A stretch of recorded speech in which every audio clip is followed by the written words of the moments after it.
Santee is a 1973 Western with one foot in the shadow of the 50s cowboy flicks and at least a toe of the other foot in the video age. Shot around Santa Fe, New Mexico and directed by Gary Nelson, Santee stars Glenn Ford, Michael Burns, and Harry Towns. Somewhere in the Old West, Jody eagerly awaits a rendezvous with his estranged father, who has spent years on the run with a band of outlaws.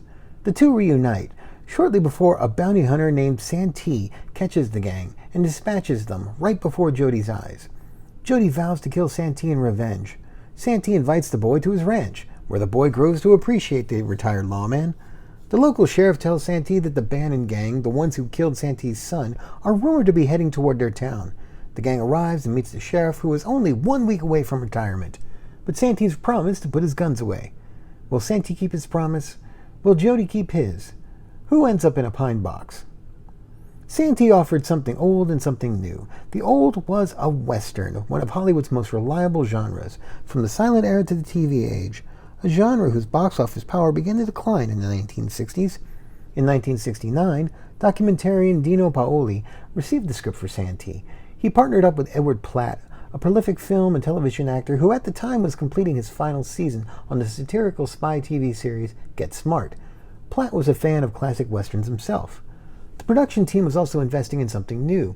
Santee would be lensed with newly developed videotape technologies and portable TV cameras to be later transferred onto 35mm film, something that would be an industry game changer if successful.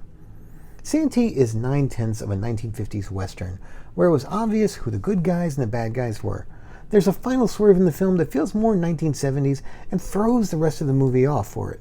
That's probably Santee's biggest problem. Well, second biggest. The first being that the movie is a bit meditative and action deficient.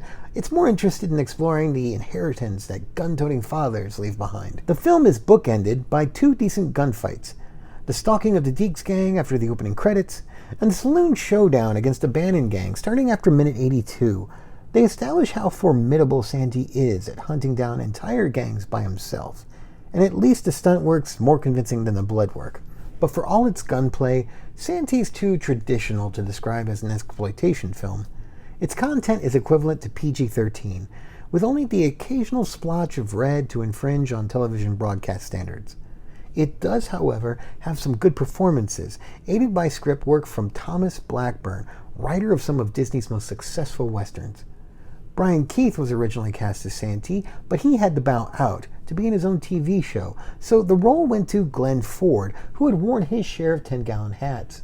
There's plenty of familiar faces in Santee, including Jay Silverheels as Santee's ranch foreman, John Larch as despicable Robert Bannon, Robert Wilk playing the leader of the Deeks gang, and Robert Donner as Deeks' aide-de-camp.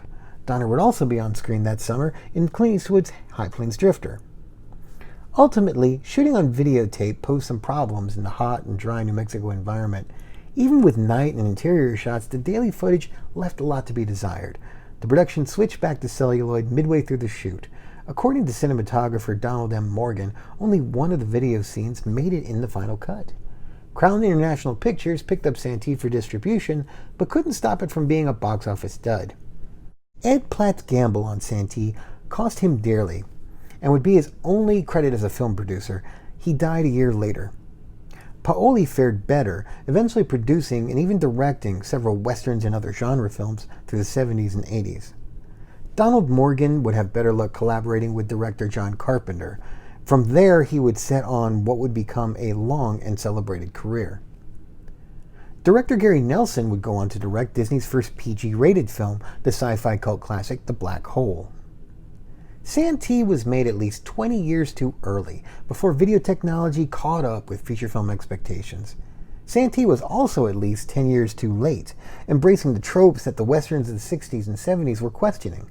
Santee offered nostalgia for the Wild West stories that Hollywood used to make, and it's that nostalgia that would fuel many western films and TV shows in the decades to come, long after the genre lost its dominance in American cinema.